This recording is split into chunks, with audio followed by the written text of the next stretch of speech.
Silakan duduk, Bapak Ibu semuanya. Terima kasih tim Praise and Worship. Haleluya. Pertama saya mengucapkan terima kasih kepada Bapak Gembala yang sudah menyampaikan izin menyampaikan kebenaran firman Allah di tempat ini. Bapak, terima kasih juga Pak Edi yang sudah mengundang saya ke sini. Sebenarnya saya sudah pernah ke sini 1 kali. Masih ingat ya Bapak Ibu semuanya? Ya, kalau begitu kan nggak usah perkenalan. Silakan slide-nya aja biar tahu namanya. Nama saya Eko Nugroho gitu ya.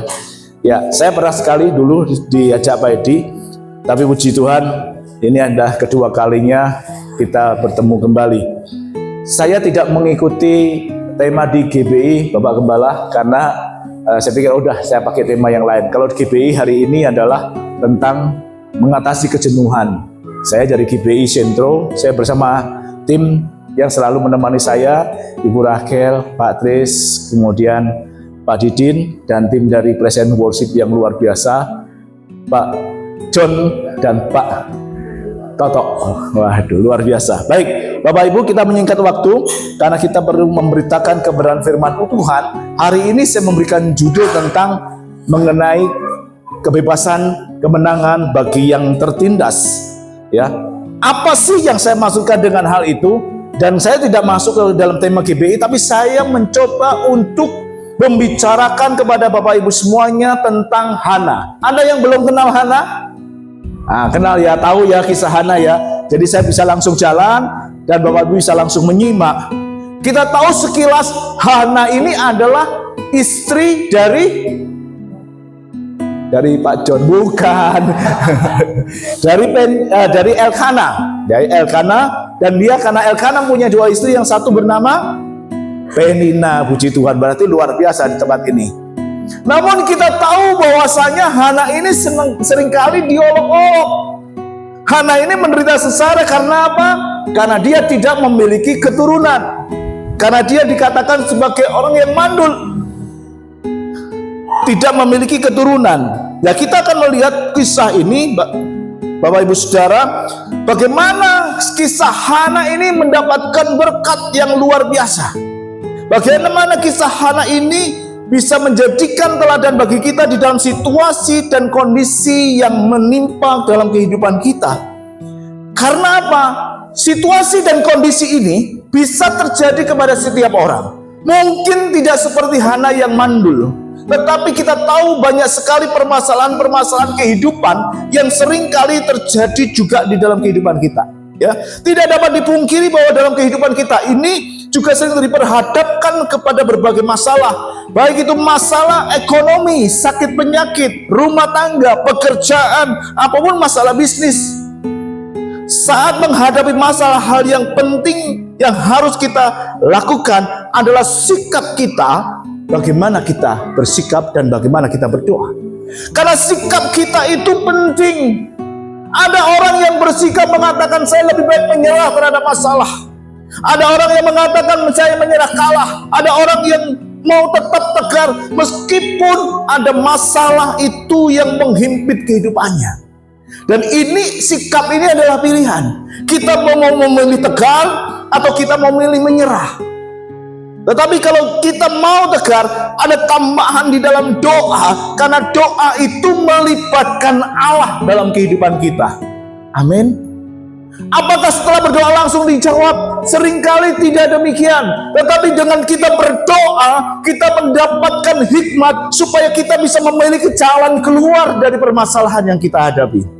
Seringkali Tuhan memberikan hikmat, seringkali mulai jalan keluar yang kadang-kadang itu kita tidak pahami, tetapi Tuhan beri.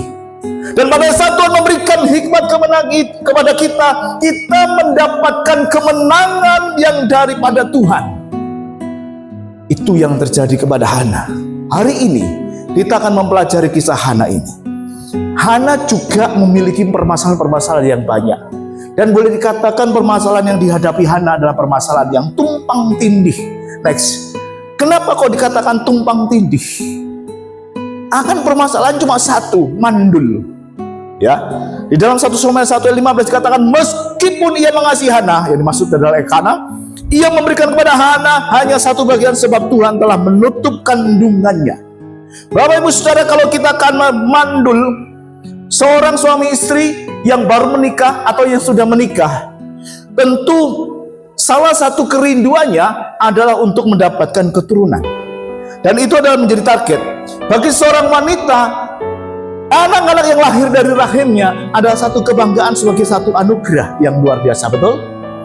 Tetapi bagaimana dikatakan mandul, kandungannya mandul, dia tidak punya anak. Mungkin kalau kita bisa mengatakan dia konsultasi dokter, Pak. Mungkin kita bisa mengatakan konsultasi kepada ahli kandungan. Ya zaman dulu gak ada, Pak. Ya tabib.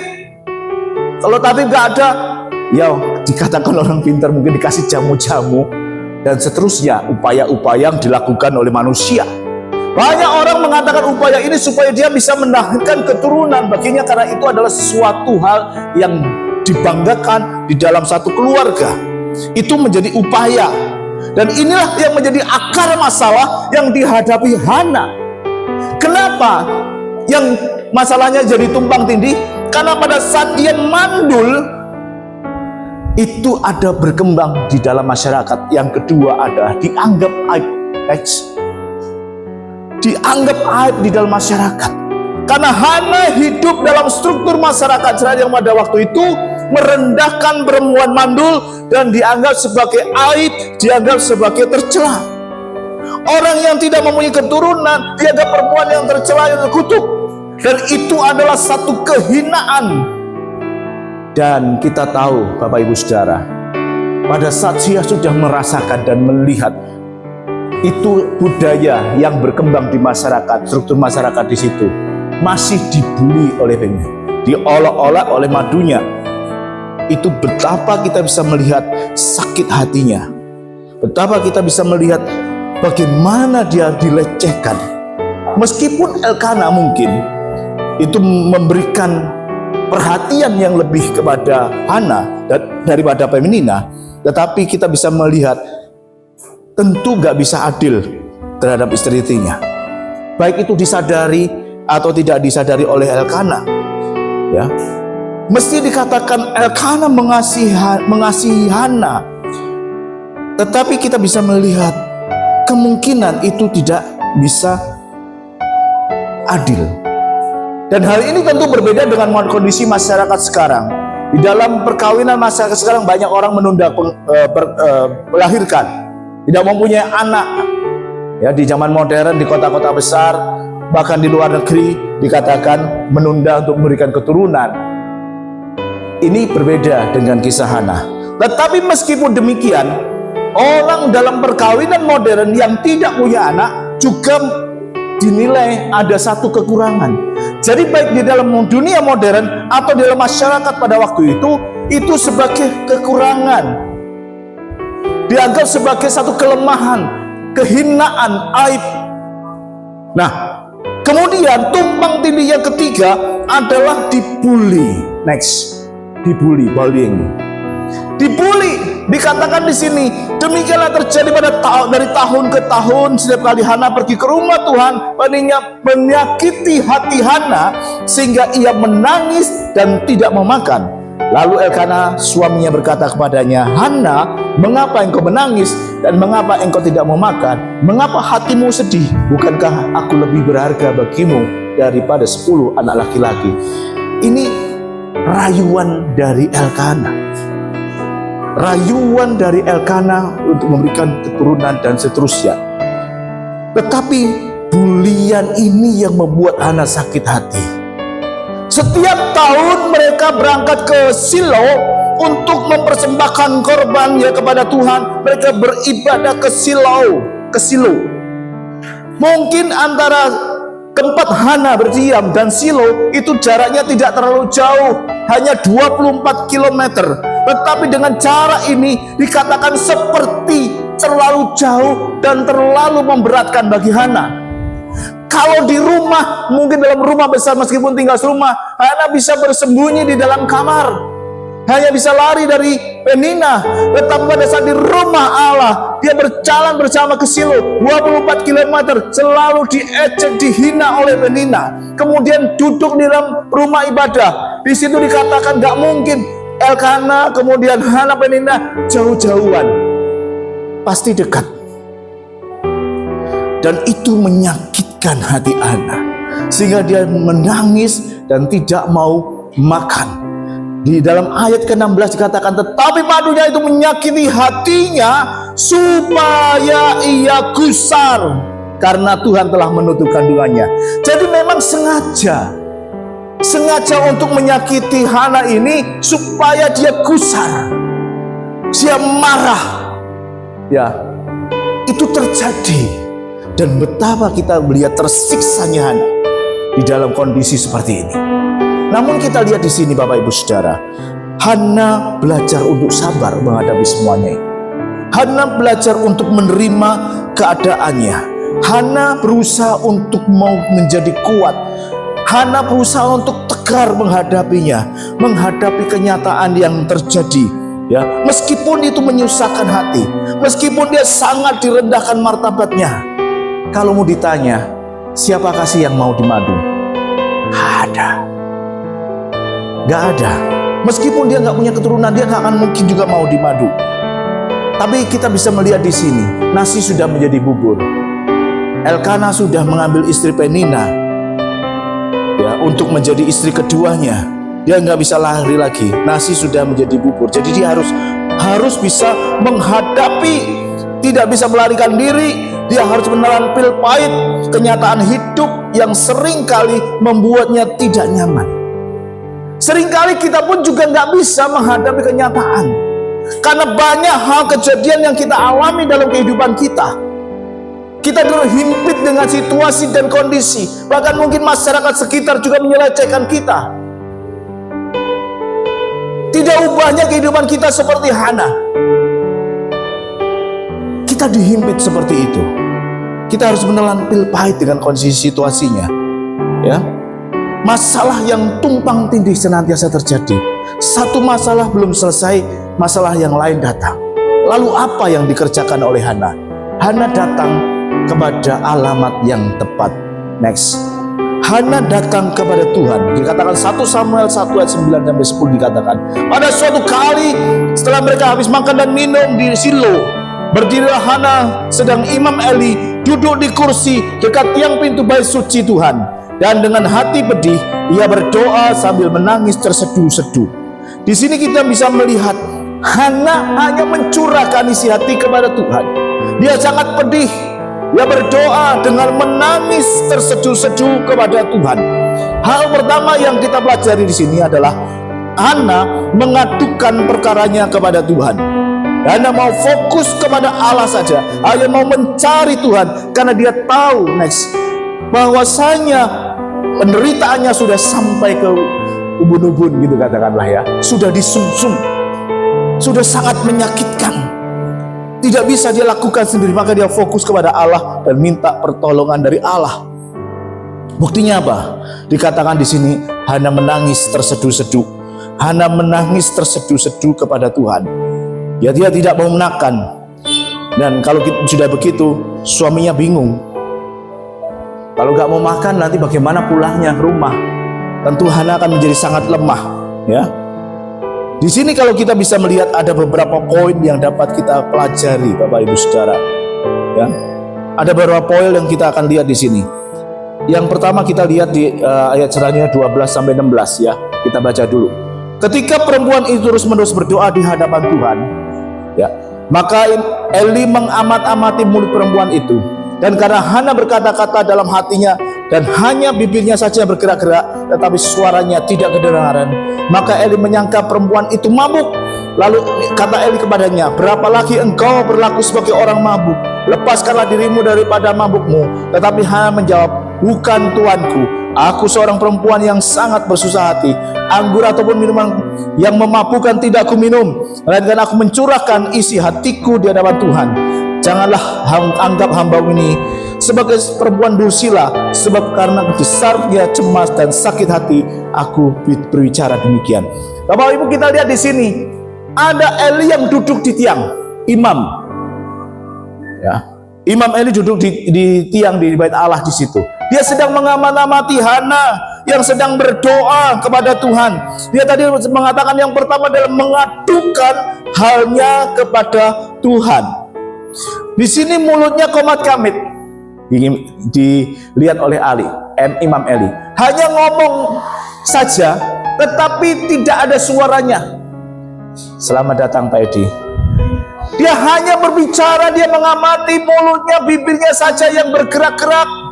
Bibirnya saja yang berbicara. Dikatakan engkau seperti orang mabuk, komat kamit, tanpa suara. Hana memang tidak berbicara kepada banyak orang. Dia tahu hanya Tuhan saja yang bisa mendengar suaranya. Maka bibirnya berdoa komat kamit hanya kepada Allah, mencurahkan isi hatinya kepada Allah. Tidak ada orang satupun yang mendengar. Suaminya nggak dengar, apalagi madunya Penina nggak dengar. Imam Eli pun tidak mendengar. Dia berbicara kepada Allah. Namun sayang sekali, Imam Eli pun menganggap kamu itu mabuk. Lepaskan mabuknya, betapa sengsaranya. Sudah kondisi seperti itu, disangka orang mabuk juga. Sehingga dia mengatakan, anggur dan minuman yang memabukkan tidak aku makan. Enggak mau makan itu, minum juga enggak, kan tadi dikatakan sih seperti itu. Dia hanya berdoa kepada Allah, berdoa karena tidak ada satupun yang mendengar. Dalam doanya yang ini adalah dia mencurahkan isi hatiku di hadapan Tuhan. Dia berdoa dengan serius sungguh-sungguh.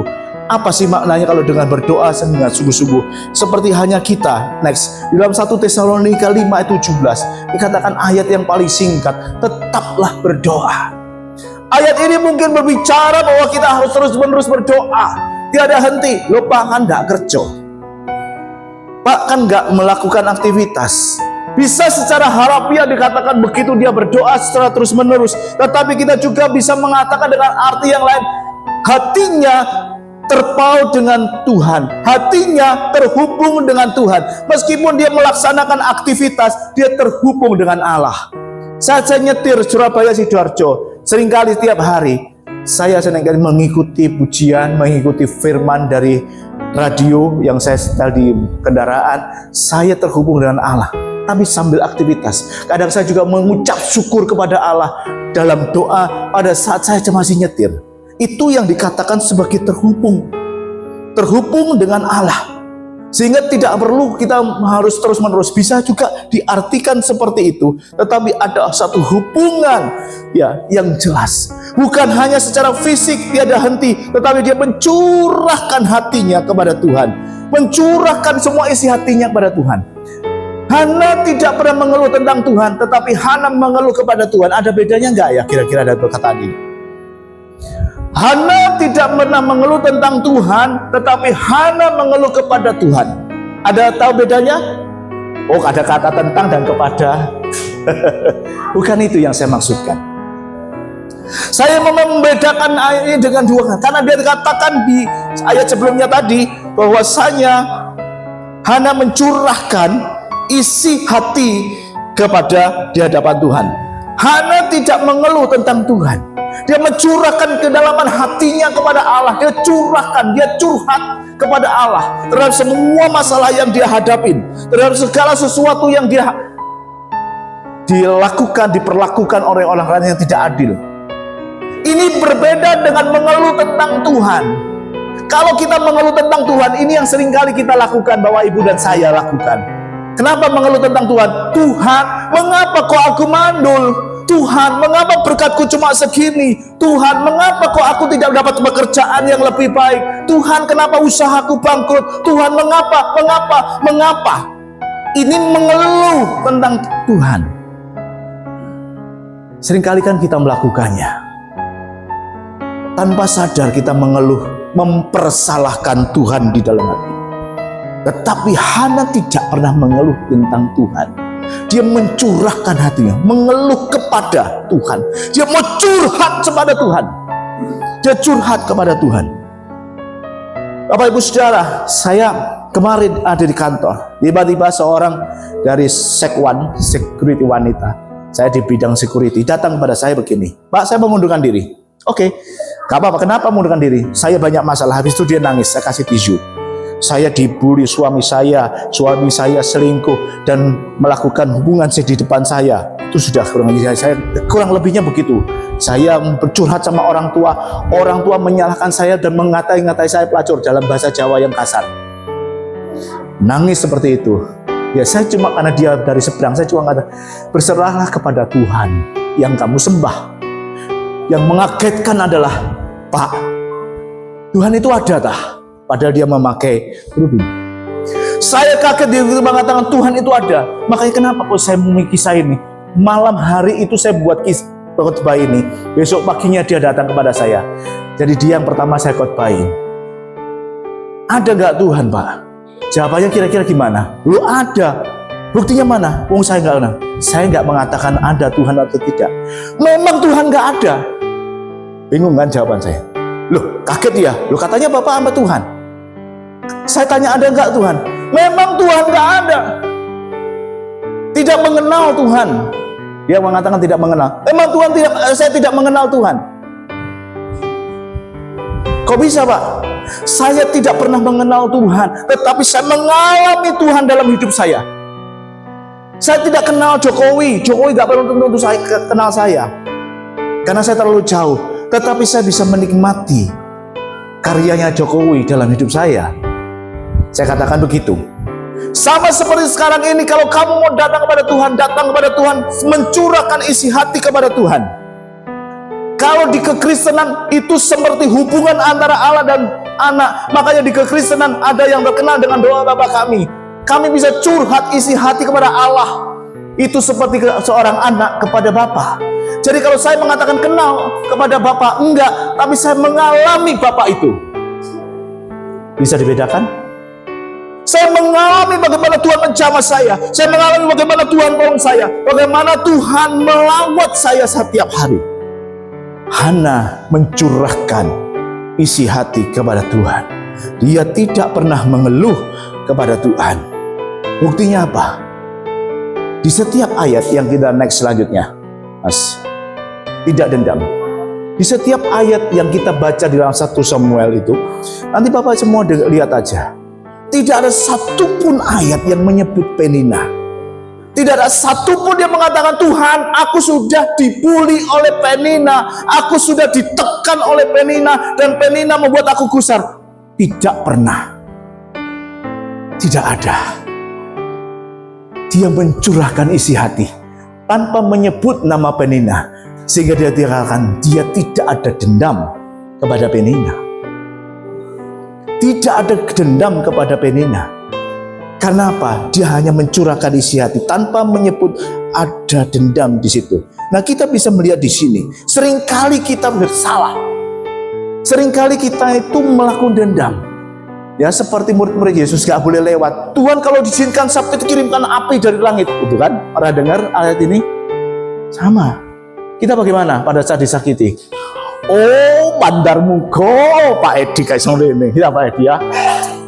Pernah dengar kata-kata mandar mugo? Itu bahasa saya mungkin ya. Semoga dia bla bla bla bla bla, kata-kata kutub. Atau bahkan dengan Alkitab dia, oh Tuhan, untuk seperti murid-murid, saya turunkan api dari langit untuk membakar mereka. Ya kalau bahasa keren itu mandar mugo gitu ya, mengutuki orang lain yang menyakiti. Ya bertobat kalau sekarang ini, ojo mandar mugo, mandar mugo. Tapi kalau mandar mugo diberkati, mandar mugo diberi kesehatan, mandar mugo rezekinya akeh. Lah ngono sih. Ojo mandar mugo terus kemudian ketobrok motor. Aduh. Eman kalau sudah seperti itu. Ingat kata-kata kita bisa berkuasa ya, jangan mengingat kata-kata kutub. Hana tidak dendam. Ya, tidak dendam. Dikatakan dalam Roma 12 ayat 19, saudara yang kekasih, janganlah kamu sendiri menuntut pembalasan, tetapi berilah tempat kepada murka Allah, sebab ada tertulis pembalasan itu adalah hakku, akulah yang menuntut pembalasan. Firman Tuhan. Kenapa? Pembalasan itu adalah hanya Tuhan, gak berhak si Hana ini. Yang pertama. Kemudian kedua, Tuhan itu adalah hakim yang adil. Dia akan membalaskan semua perbuatan itu sesuai dengan apa yang dikatakan. Kalau kita membalas sendiri, ya sesuai dengan apa yang kita pikirkan. Tetapi lain halnya dengan Tuhan. Ingat kata pemimpin gubernur DKI yang lalu, dia gak membalas. Dia tidak mandar mugo, tetapi Gusti boten sare.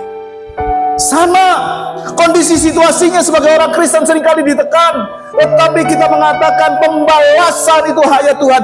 Allah itu hakim yang adil. Oleh karena itu Efesus pada 31-32 dikatakan segala kepahitan, kemarahan, amarah, kegaduhan, fitnah, segala sesuatu kejahatan harus kita buang jauh-jauh.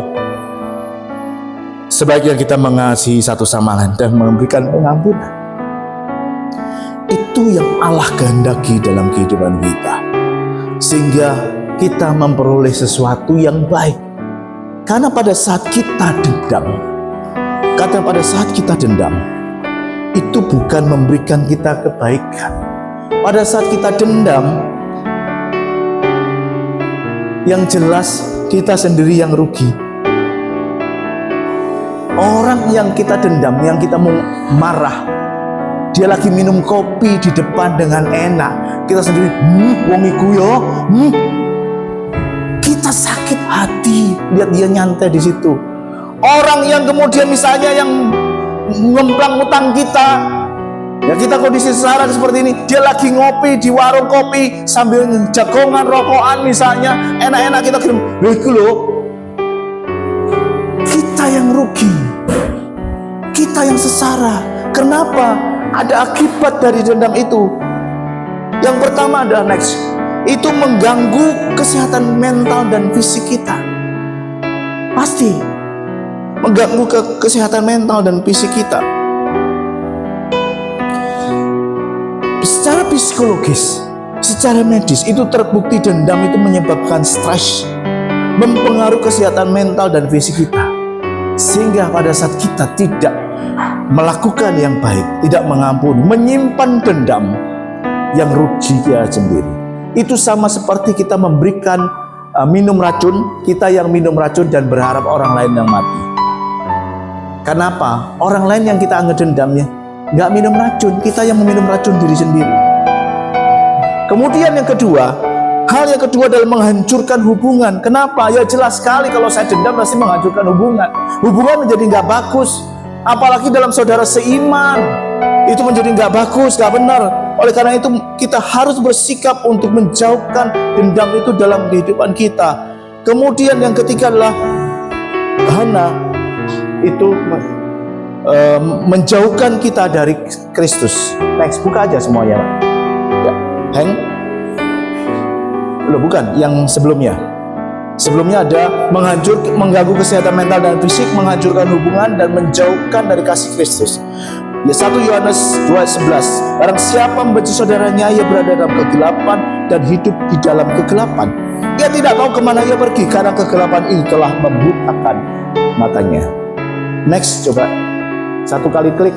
Nah, itu diklik-klik ada di bawahnya. Tapi sudah saya bacakan. Nah, sudah. Oke, lanjut, tak apa-apa. Jadi Bapak Ibu Saudara, kalau kita melihat di sini, saat kita membenci saudara, itu menjauhkan dari kasih Kristus. Berarti sama artinya pada saat kita membenci saudara kita menjauhkan diri dari Kristus. Yang rugi siapa? Ya kita sendiri. Kita sendiri. Ya, oke, terus ya. Kemudian yang ketiga saya dikatakan begitu adalah doa Imam Eli. Tadi kan disebutkan bahwa saya bukan mabuk, saya nggak minum anggur, tetapi saya mau mencurahkan isi hati kepada Tuhan. Terus kemudian Imam Eli memberikan kata berkat di sini dalam 1 Samuel 1:17. Jawab Eli, karena kan dikira orang mabuk tadi kan. Kemudian pergilah dengan selamat, dan Allah Israel akan memberikan kepadamu apa yang engkau minta daripadanya. 18, sesudah itu berkatalah perempuan itu, biarlah hambamu ini mendapat belas kasihan daripadamu. Lalu keluarlah perempuan itu, ia mau makan dan mukanya tidak muram lagi. Jadi Bapak Ibu Saudara, saat dia di rumah Tuhan di Silo, Imam Eli yang duduk yang mengamat-amati, dia melihat Hana kondisi seperti itu yang dikira mabuk dan ditegur. Kamu berhenti dari mabukmu. Aku bukan perempuan dursila Tuhan. Aku sedang mencurahkan isi hatiku kepada Allah. Akhirnya Imam Eli memberikan kata berkat. Pergilah dengan selamat, karena engkau akan diberikan apa yang kau minta. Pertanyaannya adalah, pada saat Imam Eli itu memberikan perkataan ini, Hana sudah menerima berkatnya? Belum. Pada saat dia menerima ini, apakah Penina berhenti langsung membuli? Tidak. Penina tetap membuli karena dia di rumah Tuhan. Tetapi yang membedakan adalah ada damai sejahtera. Kondisinya tetap sama, situasinya tetap sama, tidak berubah. Yang berubah adalah sikap hatinya, timbul damai sejahtera dari dalam yang keluar. Dan itu tidak dipengaruhi oleh lingkungannya. Meskipun kondisinya tidak berubah, meskipun dia belum menerima berkatnya, meskipun Penina masih membuli, tapi dia mengatakan, biarlah hambamu ini mendapatkan belas kasihan daripadamu. Lalu keluar ia mau makan dan minum dan tidak muram lagi. Itu berkaitan dengan iman, karena orang benar akan hidup oleh iman. Seringkali kita berbicara saya memiliki iman, tetapi pada saat diperhadapkan kepada situasi dan kondisi yang tidak mengenakan, kita tidak melihat keimanan kita kepada Tuhan. Ya, situasinya masih sama, tapi damai sejahtera itu sudah diterima. Kenapa? Ada tindakan iman dari Hana. Ada tindakan iman dari Hana. Kenapa? Jawaban doa itu perlu proses. Ada yang langsung dijawab, terserah Tuhan dong. Mau jawab langsung juga boleh, mau ditunda juga boleh, terserah Tuhan. Tetapi pada saat dia berkatakan berkat, Hana belum menerima, kondisi masih sama, dia langsung seperti mendapatkan damai sejahtera, meyakini bahwa Tuhan pasti memberi. Itu kacamata iman. Kita hidup sebagai orang benar, hidup oleh iman. Dan menanti pada saat dikatakan kata berkat, itu tinggal menanti berkatnya datang. Amin. Buktinya apa? Kita lihat terusnya. Buktinya bahwasanya Tuhan mengingat setiap orang yang berseru kepadanya. Next. 1 Samuel 1 ayat 19, ayat berikutnya kan, saya akan urut itu ya. Esok harinya bangunlah mereka itu pagi-pagi sujud menyembah di hadapan Tuhan. Ini masih di Silo. Kemudian pulanglah mereka ke rumahnya di Rama. Silo, Rama berapa kilo? 24 kilo ya. Ketika Elkana bersetubuh dengan Hana istrinya, Tuhan mengingat kepadanya. Sampai di sini ya. Ada sesuatu yang sudah terjadi karena damai sejahtera Allah. Hana makan dan minum dan dia tidak menjadi lemah, sehingga dia bisa berangkat berjalan dari Silo ke Rama yang 24 kilo tadi. Bukan lagi dengan perasaan muram meskipun masih dihina oleh Penina dalam perjalanan. Tapi perjalanan itu menjadi satu perjalanan yang menyenangkan karena dia mendapatkan damai sejahtera dari Allah dari perkataan ini. Nah, sekarang dikatakan di sini bahwasanya ada beberapa hal yang saya sampaikan. Dikatakan Tuhan itu mengingat kepadanya. Apakah Tuhan pikun? Apakah Tuhan lupa? Tidak. Oh, sudah dibuka. Oke. Tuhan bukan pikun. Tuhan bukan mengatakan, oh ya dia lupa, saya pernah janji memberikan keturunan. Enggak. Dari perkataan Imam Meli. Tetapi dikatakan bahasa di sini adalah bahasa yang digunakan supaya paham manusia itu. Jadi bahasa manusia digunakan yang disebut sebagai antropomorfisme. Antropomorfisme. Itu bahasa yang digunakan sebagai bahasa manusia sehingga kita bisa mengerti, bisa memahami apa yang menjadi maksud Tuhan, menjelaskan cara kerja Tuhan yang bisa dipahami. Bukan lupa, tetapi bertindak. Karena dari kata ini dipakai kata sakar, ya. Ini kata ini bukan mengingat, sekedar mengingat dalam pikiran, tetapi bertindak sesuai dengan kasih setianya. Contoh dalam Kejadian Nuh, Allah mengingat Nuh, itu artinya Allah menyelamatkan Nuh pada saat bahtera. Di Keluaran 2:24 dikatakan Allah mendengar mereka mengerang, Allah mengingat perjanjian dengan Abraham. Artinya Allah segera turun tangan. Jadi dikatakan mengingat itu bukan Allah lupa. Mengingat bukan Allah pikun, tetapi mengingat ada waktuku untuk bertindak. Itu kata Tuhan. Bisa dipahami bedanya?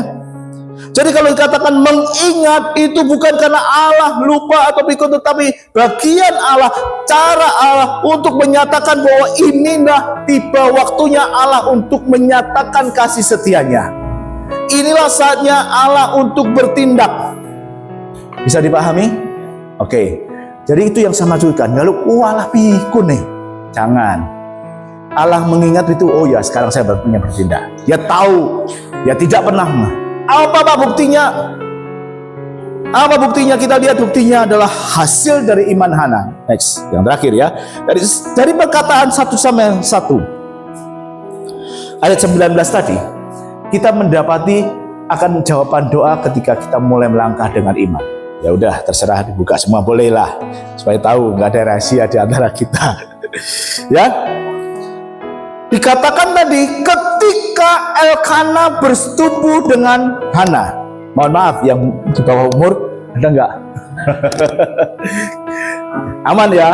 Tadi katakan ketika Elkana bersetubuh dengan Hana, maka Allah mengingat.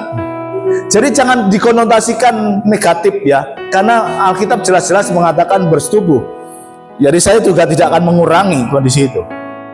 Tetapi kita tahu bersetubuh itu adalah tindakan manusia sebagai sarana bagi Allah untuk menurunkan berkat. Bersetubuh untuk memberikan upaya manusia untuk mendapatkan keturunan. Medianya adalah persetubuhan yang kudus. Persetubuhan yang kudus.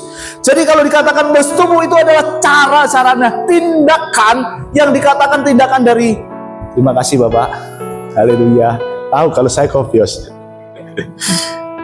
Tindakan dari manusia. Manusia melakukan tindakan. Jadi persetubuhan dalam pernikahan kudus itu suci.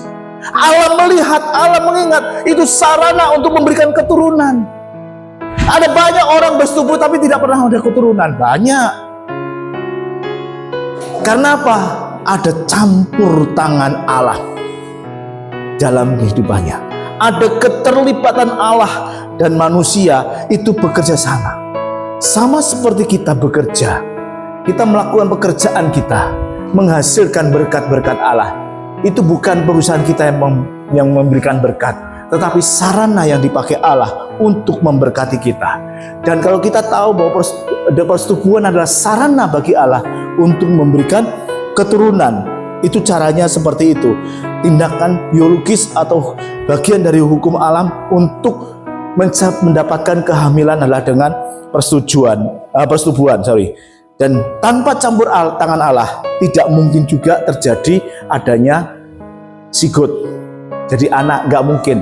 Itu pasti ada campur tangan Tuhan, keilahian Tuhan. Kemudian yang kedua yang tadi saya katakan, Tuhan ingat, berarti Allah bertindak dalam momen itu. Tadi kan sudah saya katakan, bukan Allah pikun, tetapi Allah ingat untuk mulai melakukan tindakan. Pada saat upaya manusia itu dilakukan, persetubuhan dilakukan, Allah memberikan benih itu dan menjawab doa Hana untuk memberikan keturunan dan langsung dikaruniai. Karena setiap persetubuhan tidak langsung dikaruniai kan. Ada banyak orang yang bersetubuh tetapi tidak mendapatkan keturunan. Banyak. Ada Rachel, gitu kan? Ada siapa lagi? Ribka pada waktu itu, dan Hana adalah salah satunya. Nah, Hana pada waktu di Rama, di Silo, dia berjanji akan mempersembahkan kepada Tuhan. Allah itu, Bapak Ibu, kalau sudah memberkati umatnya, bukan sekedar. Allah kalau memberkati kita, bukan sekedar. Makanya dalam doa sampai puluhan di Malaiki dikatakan Allah membuka tingkap-tingkap langit dan mencurahkan berkat bagimu. Jadi jangan terlalu naif kita, oh ya cuma dikasih segini oleh Tuhan. Enggak. Ya. Bukan sekedar itu, karena Allah berdaulat dan kita adalah sarananya manusia untuk menggenapi rencana dalam kehidupan kita. Oleh karena itu, Hana pun demikian. Pada saat lahir Samuel dan janji Hana untuk mempersembahkan kepada Tuhan digenapi, itu pintu berkat itu sudah luar biasa. Pintu berkatnya terbuka. 1 Samuel 2 ayat 21. Maka Tuhan mengindahkan Hana sehingga ia mengandung dari melahirkan 3 anak laki-laki dan 2 anak perempuan, dan bertambah besarlah Samuel anak muda itu di hadapan Tuhan. Artinya apa? Yang dulu dihina karena mandul, yang dulu diejek karena tidak berikan keturunan, yang mandul Tuhan bukakan, ada 3 anak laki-laki dan 2 anak perempuan. Jadi anaknya Hana berapa? 5 atau 6? 6. Orang mandul punya 6 anak, berarti dia tidak mandul lagi. Disitulah berkat Allah dicurahkan dengan luar biasa. sama seperti kita. Terasanya pintu tertutup. Terasa kita tidak mendapatkan berkat apapun. Semua usaha kita rasanya gagal. Pada saat kita berserah kepada Allah, kita menyerahkan semua kepada Tuhan, berharap kepada Tuhan, Tuhan berikan hikmat buka jalan. Dan Tuhan membukakan jalan itu bukan sekedar. Pada saat berdoa, Hana menangis terseduh-seduh. Dia mengetuk pintu sorga. Bukan sekedar tak selesai, tetapi dia keluar, ayo Tuhan berkati saya. Mungkin digebrak-gebrak itu sorga, sehingga diberikanlah berkat-berkat yang luar biasa. Seringkali kita menyalahkan Tuhan, mengeluh tentang Tuhan, karena kita berdoa 1 kali, berharap cepat ada jawaban. Kita berdoa 2 kali, kita berharap 10 kali lipat ganda. Kita berdoa 3 kali, kita berharap 100 kali lipat ganda. Hana lama loh menderita sengsara. Jadi kalau kondisi kita lagi terpepet dalam kondisi yang tidak merah, Tuhan mau memberikan kita berkat. Tuhan lihat imanmu mendahului. Karena pada saat Imam Eli mengatakan, sudah pulanglah, ada berkat Allah, apa yang kamu minta diminta, itu belum terima. Dan Hana belum tahu kalau dia akan punya anak 6. Gak tahu, itu kejadiannya berlangsung lama, kan dipersingkat. Gak tahu, tetapi dia melihat di sini ada sukacita. Dia mau makan, dia bersihkan mukanya sehingga berseri-seri. Dia melangkah keluar dengan pasti bahwa Tuhan pasti buka jalan. Dia tidak bersungut-sungut lagi. Dia tidak merasa dihina lagi. Karena apa? Dia tahu Allahnya hidup, pasti menjawab doa. Dengan iman, orang benar hidup dari iman. Sehingga dia karuniakan anak-anak yang lahir daripadanya. Penina aja kalah kalau dengan kondisi seperti ini. Tidak disebutkan Penina punya anak lagi kan? Tetapi di Alkitab dikatakan anaknya Hana 6. Luar biasa. Tuhan memberikan bagian yang besar ke dalam kehidupan kita. Itu yang harus kita kerjakan. Pertanyaannya, mengapa orang tidak mengalami Allah? Mengapa orang tidak mengalami Allah? Kuncinya adalah terletak dari iman. Banyak orang hidup, dia mengatakan, aku punya iman. Aku punya iman. Di gereja apalagi, wow luar biasa. Wow kalau ada iman di sini, amin. Mungkin jawabannya paling keras. Aku percaya kepada Tuhan, percaya. Percaya Tuhan akan buka jalan, percaya. Percaya kepada Tuhan akan memberikan kelepasan, percaya. Tetapi seringkali kita membohongi diri sendiri. Dalam hati dikatakan dia tidak percaya. Dia mau ngomong aku percaya, aku memiliki iman, tetapi apakah dia benar-benar memiliki iman? Kalau hanya sekedar ucapan bibir, apalah artinya? Kalau kita punya iman, itu langsung berubah 180 derajat seperti Hana. Pergilah dengan selamat, dia langsung bersukacita. Bukan, pergilah selamat. Iya Pak, masalahnya masih ada, utangku masih banyak. Minggu lalu kan temanya tentang mengatasi kebiasaan berhutang. Ya kebetulan saya menyampaikan di HOR, makanya tahu utangku masih banyak Pak. Katanya punya iman. Tapi kita lihat iman utangnya karena kebodohan diri sendiri ya. Kita harus menanggung. Ayo kita jujur. Jujur kepada diri sendiri. Jujur kepada diri kita sendiri.